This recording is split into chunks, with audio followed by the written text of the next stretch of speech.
In our new series with a topic named Parts of Speech. So this is the most important topic of English grammar. तो जैसा कि आप सब जानते हैं कि इंग्लिश ग्रामर का सबसे इम्पोर्टेंट टॉपिक क्या है? पार्ट्स ऑफ स्पीच, जिन्हें हम हिंदी में बोलते हैं शब्द भेद.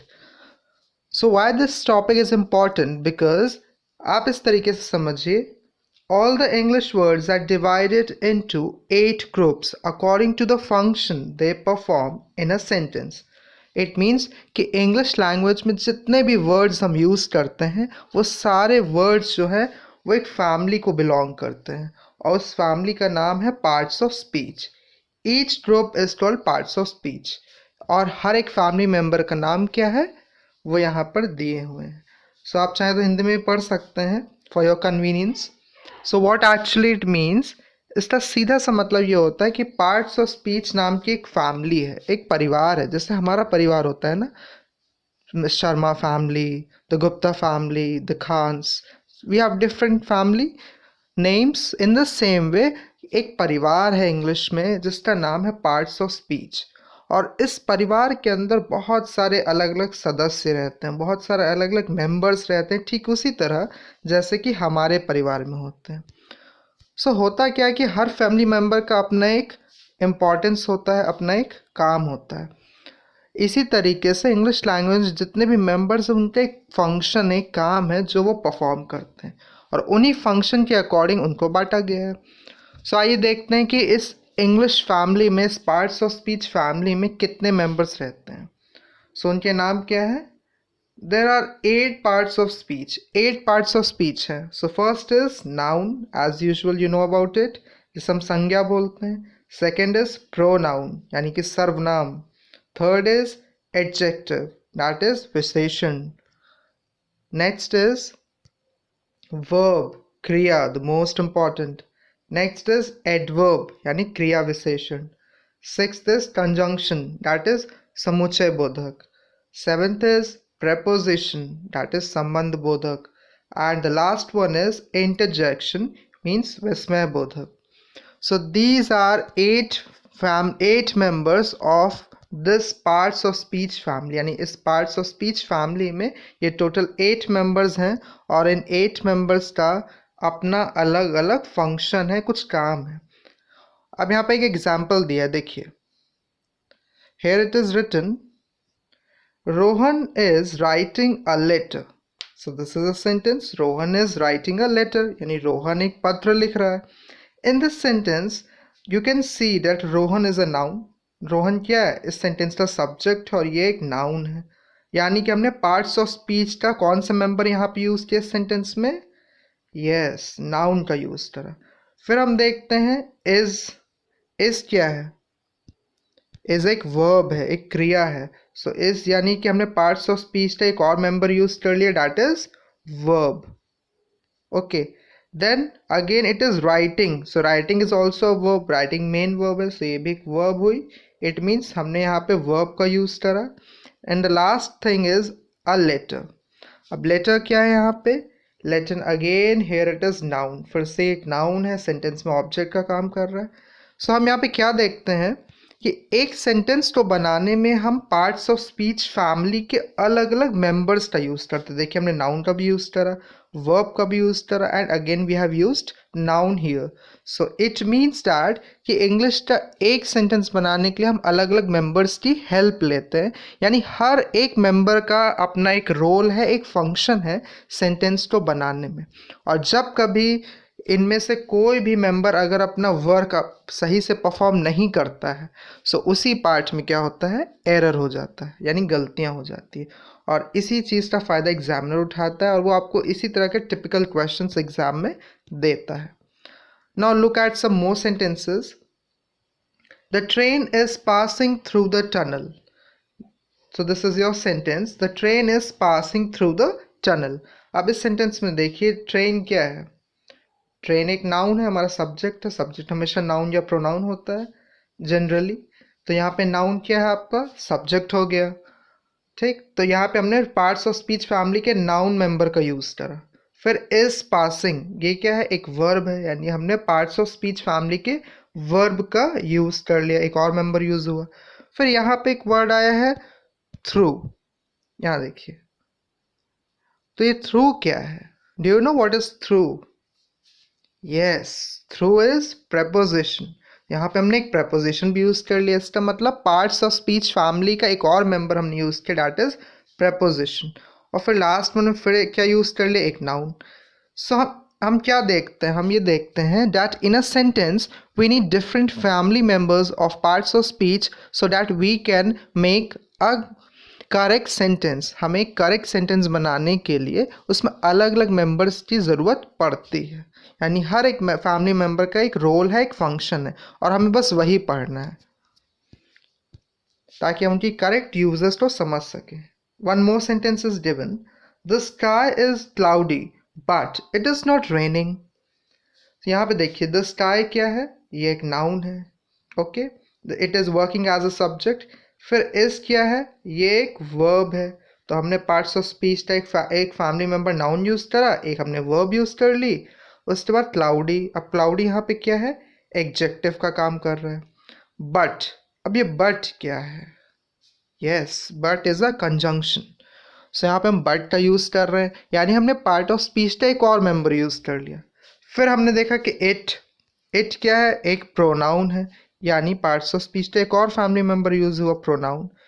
फिर उसके बाद नॉट रेनिंग। अब रेनिंग यहाँ पे क्या है? वैसे तो रेनिंग एक वर्ब होती है, लेकिन इस सेंटेंस में रेनिंग का यूज हमने किया है as an object. Okay, so raining यहाँ पे आप कह सकते हो नाउन है आपका। सो इन दिस वे, इन सब एग्जाम्पल से हमें क्या पता चलता है कि इंग्लिश का एक सेंटेंस बनाने में हम पार्ट्स ऑफ स्पीच फैमिली के डिफरेंट मेंबर्स का यूज़ करते हैं। इसका मतलब ये हुआ कि हर एक मेंबर का अपना एक फंक्शन है, एक रोल है, और जब तक हम उसके करेक्ट फंक्शन और उसके रोल को डिटेल में नहीं पढ़ेंगे, सेंटेंसेस में एरर्स आते रहेंगे। सो हमें ऑल टुगेदर पढ़ना क्या है? इन सभी 8 फैमिली मेंबर्स का करेक्ट यूज़ और इनके बारे में पढ़ना है, so that we'll be able to accomplish our dreams and we'll also be able to get what we want in our life, which means to clear our examination. तो आइए हम पहले टॉपिक से शुरू करते हैं, दैट इज नाउन। सो हमारा आज का पहला टॉपिक क्या होगा? First member, that is noun, जिसे हिंदी में हम क्या बोलते हैं? संज्ञा। ओके, तो यहाँ देखिए, noun. So what is noun? तो जब हम किसी से पूछते हैं कि नाउन क्या है, so generally we use to say name of person, place, animal, things, feeling and idea, but that is academic level, but we are studying for competition level. So हम वो बच्चों वाली डेफिनेशन नहीं पढ़ेंगे, हम क्या पढ़ेंगे? यहाँ समझिए, everything is a noun which we can use as a subject or an object in a sentence. It doesn't matter whether it's originally noun or not. Same चीज़ यहाँ हिंदी में भी लिखी है, आप चाहे तो पढ़ सकते हैं। सो यहाँ पे लिखे एवरीथिंग इज अ नाउन, यानी सब कुछ नाउन है, हर एक चीज़ नाउन है जो भी आप सेंटेंस में सब्जेक्ट या फिर एक ऑब्जेक्ट की तरह यूज़ कर सकते हैं। इसका मतलब अगर किसी भी वर्ड को, किसी भी शब्द को आप एक सेंटेंस में सब्जेक्ट या फिर ऑब्जेक्ट की तरह यूज़ कर सकते हैं, तो वो क्या है? नाउन है। Whether actually it is noun और नॉट, मतलब असलियत में वो वर्ड नाउन हो या ना हो, फिर भी वो नाउन है। आइए इस चीज़ को एग्जाम्पल से समझते हैं। As you can see here, this is an example, running is good for health. अब बताइए इस सेंटेंस में running is good for health, इस सेंटेंस में बताइए नाउन क्या है, या ये बताइए सब्जेक्ट क्या है? देखिए, जब भी आपको सब्जेक्ट पहचानना हो तो बस एक बात याद रखिए, आप सेंटेंस में वर्ब को पहचानिए। वर्ब के लेफ्ट हैंड साइड में जो होता है वो सब्जेक्ट होता है, और जो वर्ब के राइट हैंड साइड में होता है वो ऑब्जेक्ट होता है, और बीच में हमेशा वर्ब होती है, क्योंकि हमारा इंग्लिश के सारे सेंटेंसेस इस फॉर्मूले पे बनते हैं, S plus V plus O, यानी subject plus verb plus object. तो यहाँ पे देखिए इस सेंटेंस में वर्ब क्या है? यस, ये आपकी वर्ब है, इज एक हेल्पिंग वर्ब है। इसके लेफ्ट हैंड साइड में क्या लिखा है? रनिंग।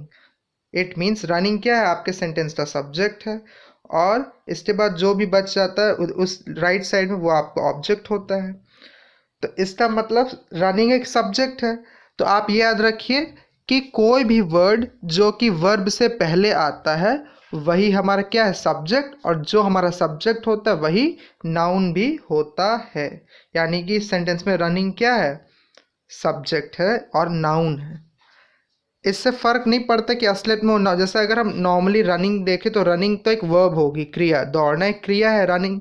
लेकिन इस सेंटेंस के मुताबिक देखिए तो रनिंग एक नाउन का काम कर रहा है।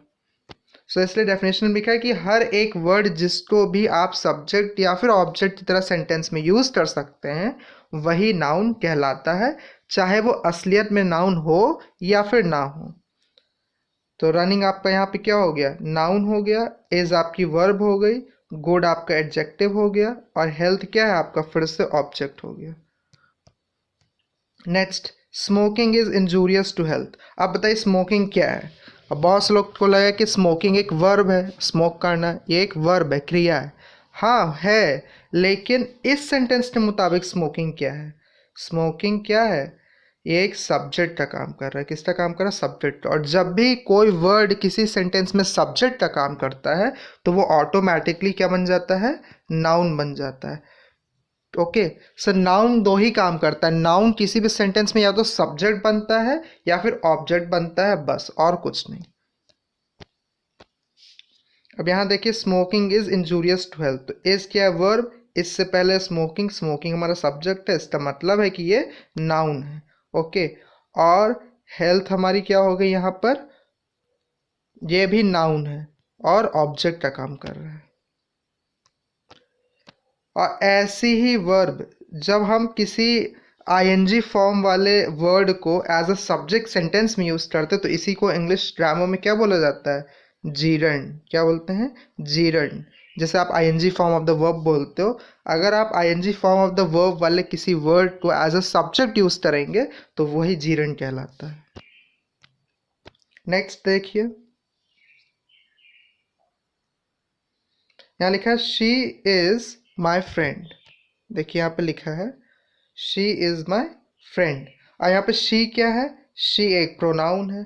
प्रोनाउन के बारे में आप जानते होंगे, हम आगे की क्लासेस में पढ़ेंगे। प्रोनाउन ऐसे शब्द होते हैं जो नाउन की जगह पे आ जाते हैं, उसको रिप्लेस कर देते हैं।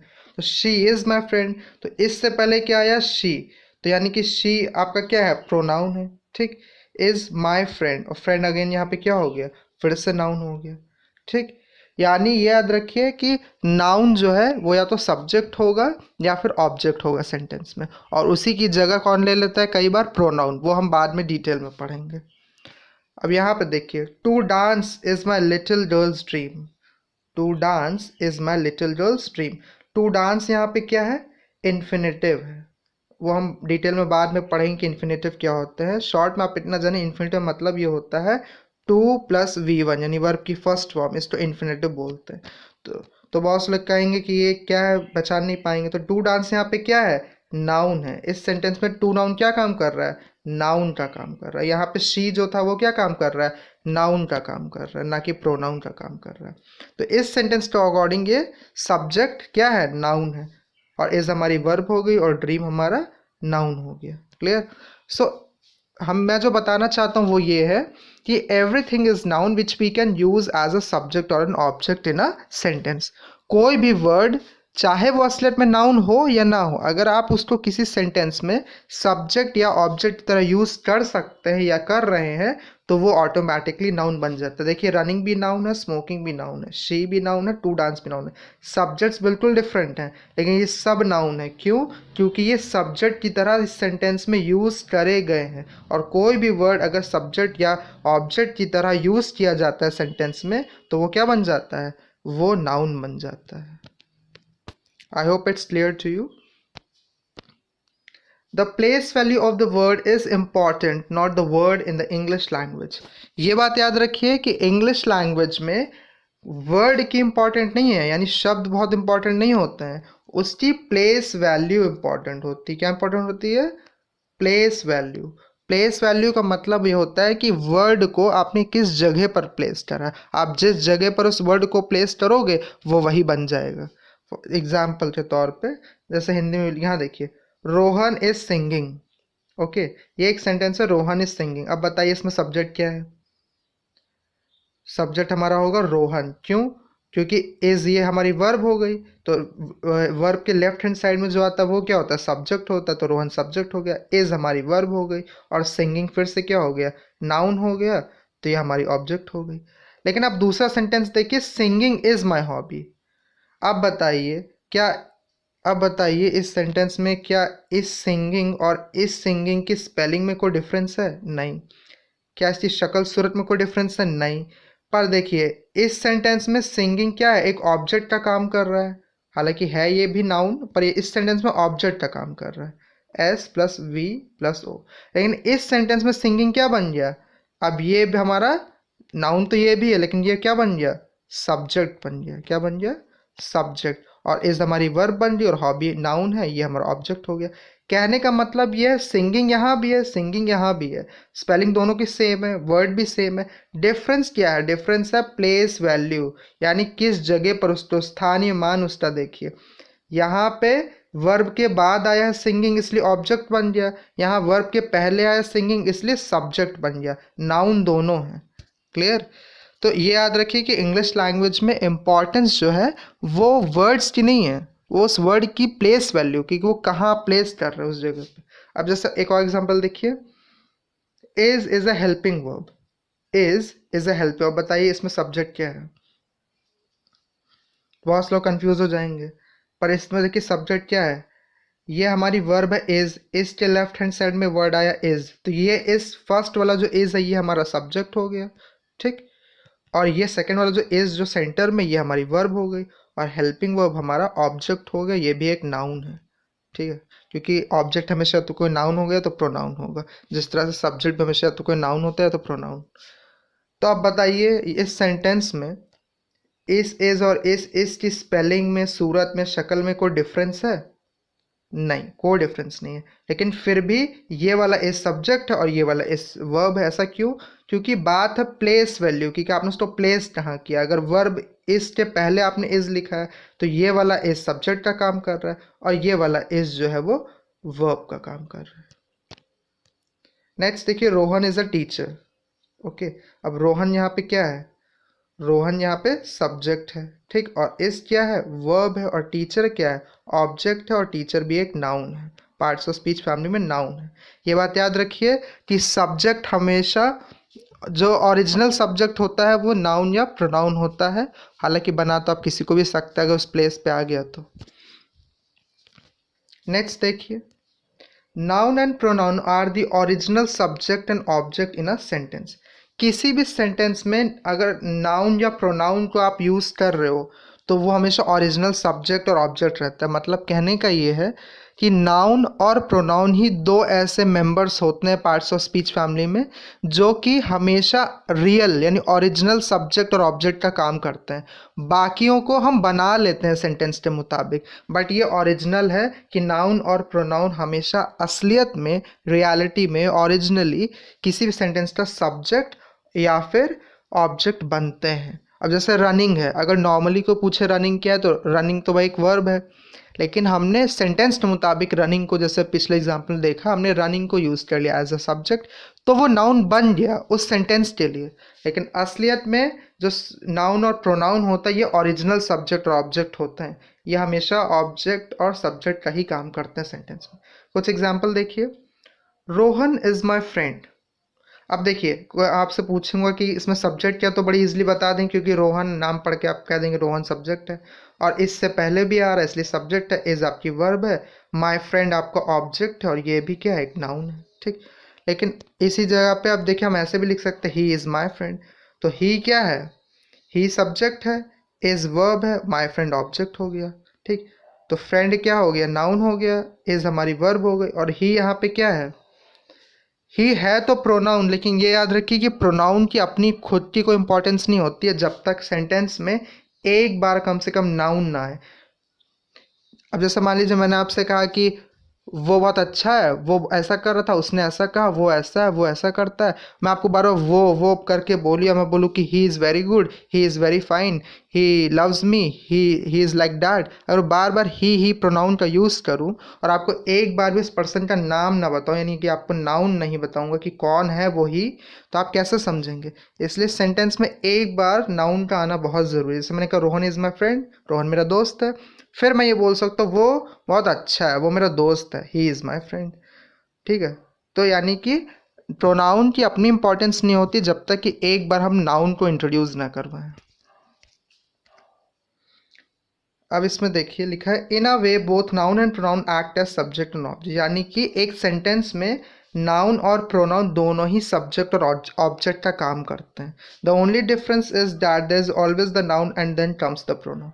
डिफरेंस इतना है कि सेंटेंस में सबसे पहले हमेशा नाउन आता है, उसके बाद ही उसके बाद प्रोनाउन आ सकता है, क्योंकि प्रोनाउन की खुद की कोई इंपॉर्टेंस नहीं होती है। अगर मैं कोई बुक या कोई सेंटेंस या कोई मान लीजिए आपको बुक कोई स्टोरी है, उस स्टोरी की शुरुआत ही से हुई या इट से हुई, तो आपको कैसे समझ में आए क्या हम किसकी बात कर रहे हैं? इसका मतलब एक बार तो नाउन को आना कंपलसरी है। अब यहाँ पे कुछ डिफरेंस देखिए। देखिए नाउन तो कभी नहीं बदलता है, ठीक है, नाउन कभी बदलता नहीं है। अगर सब्जेक्ट में नाउन है तो ऑब्जेक्ट में भी नाउन होगा, लेकिन प्रोनाउन में ऐसा नहीं है। अगर प्रोनाउन सब्जेक्ट आपका ही है तो उसका ऑब्जेक्ट हिम बन जाएगा। अगर प्रोनाउन में आपका सब्जेक्ट शी है तो उसका ऑब्जेक्ट हर बन जाएगा। अगर आपका प्रोनाउन आपका सब्जेक्ट आई है तो वो क्या बन जाएगा? मी बन जाएगा। और अगर आपका सब्जेक्ट दे है प्रोनाउन तो वो देम बन जाएगा। इट का इट ही रहता है और यू का यू ही रहता है।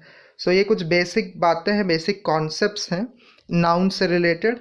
In the next video, in the coming video, we will come to know more about all these parts of speech. इसके बाद हम जब आगे और वीडियोस में जाएंगे तो हम उसमें डिटेल में पढ़ाई करेंगे। Thank you for watching.